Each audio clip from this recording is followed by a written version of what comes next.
যারা দেখছেন সকলকে শুভেচ্ছা। বিষণ্ণ মন নিয়ে একটি সংবাদ নিয়ে আলোচনা করব। হাত পায়ের রক কাটা, চট্টগ্রামে বিশ্ববিদ্যালয়ের শিক্ষার্থীর লাশ উদ্ধার। প্রথম আলো।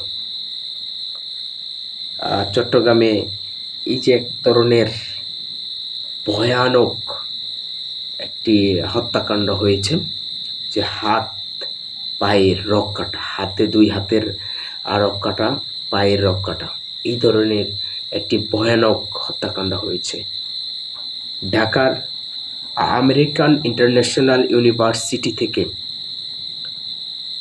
শামীম মকসুদ খান জয় নামে একজন শিক্ষার্থী স্নাতক সম্পন্ন করেছে। এই ছেলেটি কিন্তু এই হত্যার শিকার হয়েছে। এটাকে আত্মহত্যা বলা যাবে না আমার যত বিশ্লেষণ থেকে মনে হয়, কারণ আত্মহত্যা করলে হাত এবং পায়ের রক কাটা থাকতো না।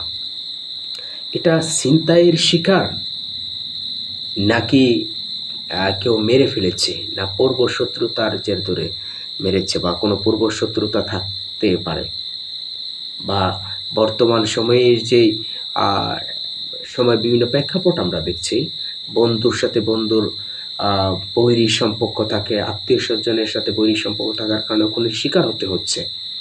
প্রেম ঘটিত কোনো বিষয় থাকলে সেটার কারণে অকালে প্রাণ দিতে হয়েছে।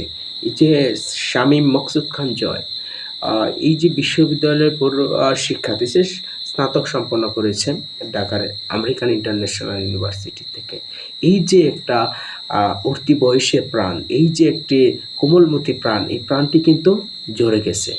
এই শামীম মকসুদ খান জয় কিভাবে হত্যার শিকার হয়েছে, সেটার নৈপথ্যিক কারণ কি, সেটা এখনও ধোঁয়াশা রয়েছে। পুলিশের তদন্ত করছে তারা। দেখা যাক সেই আসল যে তথ্যটা, কি কারণে তার মৃত্যু হয়েছে, সেটা কখন আমরা জানতে পারবো, সেটাই অপেক্ষায় রয়েছে। আমি বলবো সরকারের উচিত দেশের প্রতিটা অনাকাঙ্ক্ষিত ঘটনা রোধ করার জন্য দেশকে খুব শীঘ্রই